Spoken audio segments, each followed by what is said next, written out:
Remus fundó la compañía farmacéutica de Kentucky en Covington y compró varias destilerías, las de Fleischmann y Edgewood en Cincinnati y las de Pogg y Hill & Hill en Kentucky. Además, creó su propia empresa de transporte, la Empresa Americana de Transporte, para repartir el whisky desde su centro de distribución, una aislada granja de 20 hectáreas en Ohio metida en una hondonada y en cuya casa, establos y otras edificaciones cabían decenas de miles de cajas de whisky. A sus hombres les gustaba llamarla el Valle de la Muerte, porque cada centímetro del solitario camino que conducía hasta la granja estaba vigilado por hombres armados. El camino era un trasiego continuo de clientes. Venían de todo el país, y entre ellos había dueños de clubes de moda, directores de hotel, corredores de whisky y contrabandistas de poca monta. Ellos estaban tan ansiosos por comprar como yo por vender, y no hubo ni un día en el que la demanda no fuera un 70% mayor que la oferta. Las ventas eran exclusivamente en metálico, con cantidades que alcanzaban los $79.000 al día, libres de impuestos. La seguridad de Remus en sí mismo creció al mismo tiempo que su fortuna y empezó a referirse a sí mismo en tercera persona. Remus se dedicaba al negocio del whisky, y Remus era el comerciante más importante. Cincinnati era la meca americana del buen licor, y el país tenía que acudir a Remus para conseguirlo. George Remus. Remus no tardó en tener 3.000 empleados trabajando en 3 turnos al día e ingresar millones de dólares anuales. Se compró una elegante mansión en la mejor zona de Cincinnati y la decoró con los muebles más exquisitos. Para mantener el negocio sobornaba a un ejército de funcionarios locales, estatales y federales. Mi teoría era que todo el mundo tiene un precio, decía, un precio que yo podía pagar. Pero para obtener los miles de permisos administrativos necesarios para retirar el whisky de sus propias destilerías, Remus necesitaba acceso directo a Washington. Y para conseguirlo fue directamente a lo más alto. En mayo de 1921 se alojó en el Hotel Commodore de Manhattan para la primera de una serie de reuniones secretas con Jesse Smith, amigo, confidente e intermediario de Harry Dougherty, el fiscal general del presidente Harding. Smith fue contundente. Remus podía tener todas las autorizaciones federales de retirada de licor por $2.50 por caja. Smith también prometió a Remus protección de persecución judicial por otros $50.000. Incluso si era detenido o imputado, jamás entraría en la cárcel. Remus le pagó allí mismo en billetes de $1.000.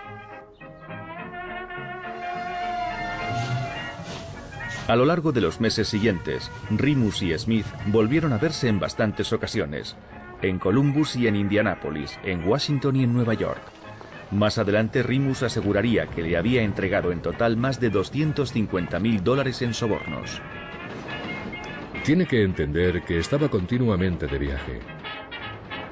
Un día estaba en Nueva York abriendo una nueva compañía farmacéutica, hablando con ciertos caballeros, si se les puede llamar así, sobre asuntos referentes al desarrollo de nuestras actividades empresariales sin interferencia de la ley. En los viajes en tren de una ciudad a otra, estudiaba las nuevas regulaciones de la prohibición y diseñaba la forma de eludirlas en cuanto entraban en vigor. Me disculpará si digo que era una vida muy intensa.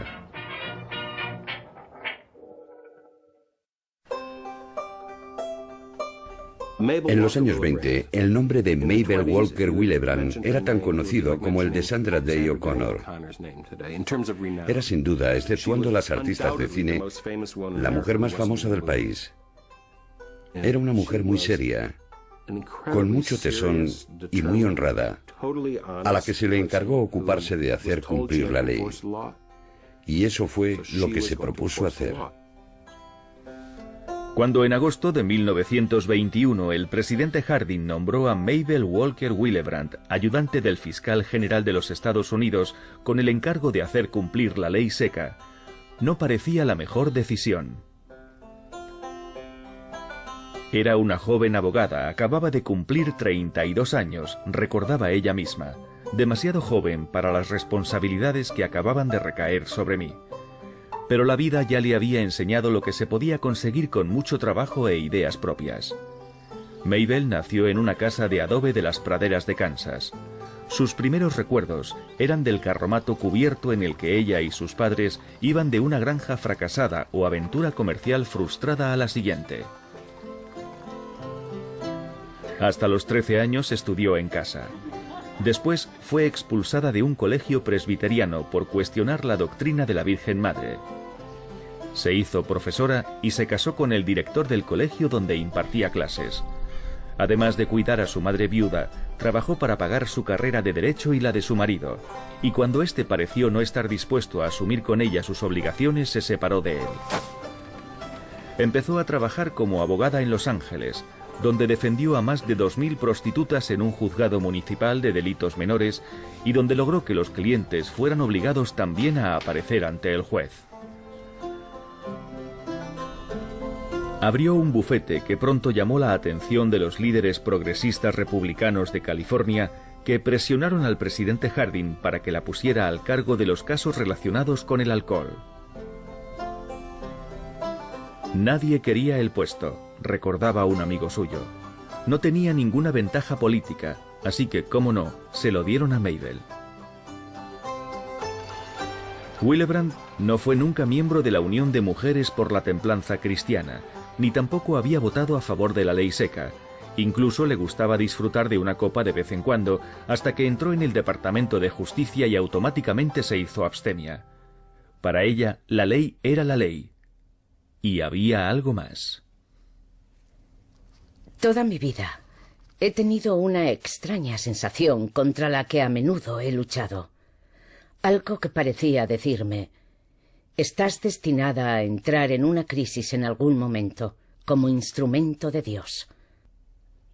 No sé si se refiere a un peligro o a una desgracia, o a algo que me cause dolor de corazón, pero siempre está ahí.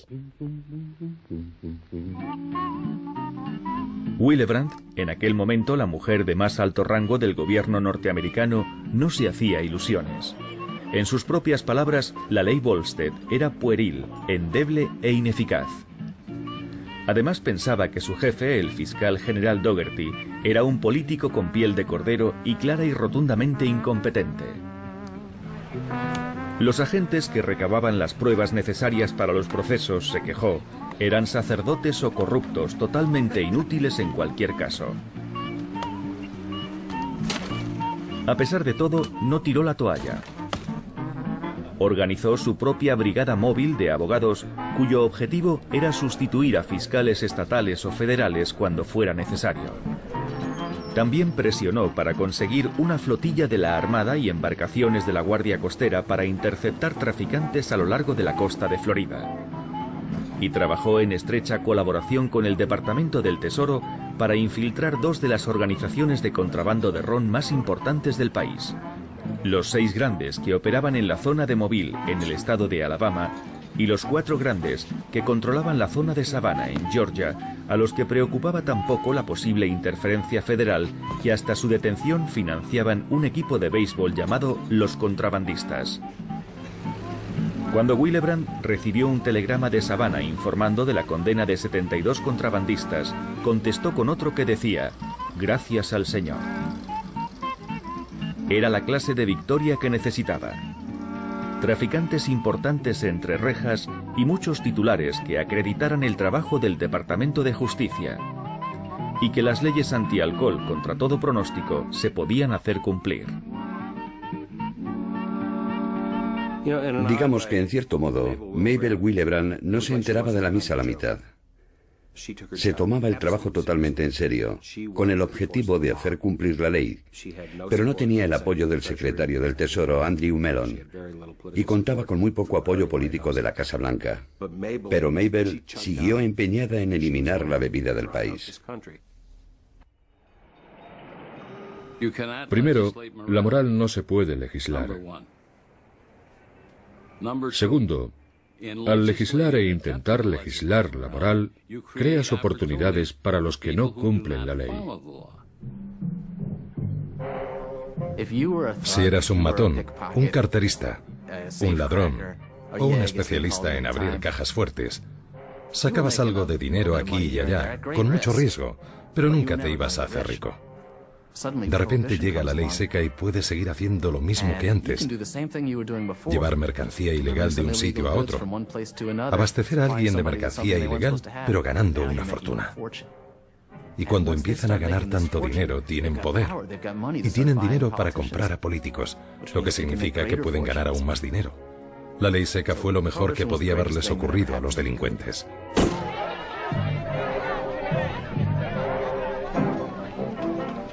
Tanto en ciudades grandes como pequeñas, la ley seca creó muchas oportunidades. Delincuentes de poca monta se convirtieron en importantes contrabandistas enfrentados entre sí para hacerse con el control del comercio ilegal de licor.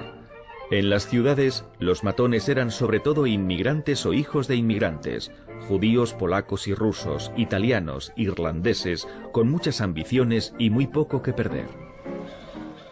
Son como una forma barroca del capitalismo, con muchas sombras. Pero aquellos hombres también tenían la energía del inmigrante.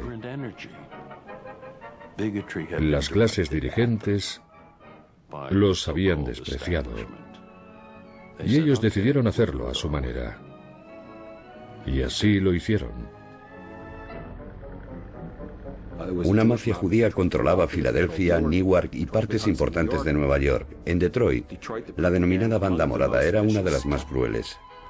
Dos parejas de hermanos, Joe y Vinnie Bernstein, y Harry y Louise Fleischer, dirigían la Banda Morada de Detroit. Charles, el rey Solomon, controlaba el negocio en Nueva Inglaterra. En Filadelfia, el jefe era un representante de boxeadores, Max Bubu Hoff.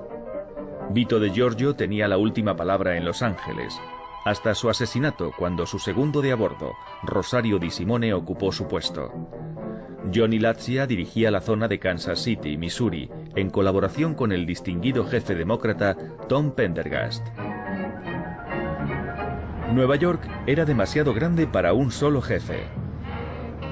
Aunque algunos como Arnold Rothstein, Lucky Luciano, Dutch Schultz y Frank Costello intentaron hacerse con el control, librando una guerra de mafias que duró 12 años y se cobró cientos de vidas.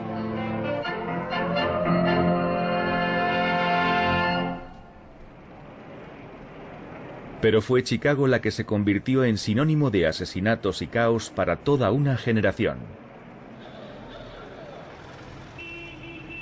Una cálida noche de agosto de 1922, la policía de Chicago detuvo a un joven borracho por sacar una pistola tras un accidente de tráfico. No parecía preocupado. «Lo arreglaré tan deprisa que no sabréis ni cómo se ha hecho», les aseguró. Y tenía razón. Los cargos contra él fueron retirados inmediatamente. Los periódicos escribieron mal su nombre, pero había conseguido su primer titular. Alphonse Capone solo tenía 23 años y era sospechoso de haber asesinado a 2 hombres en su Brooklyn natal antes de mudarse a Chicago. Un enfrentamiento violento con el hermano de una joven a la que había insultado le dejó 3 cortes en la cara que le ganarían el apodo de cara cortada.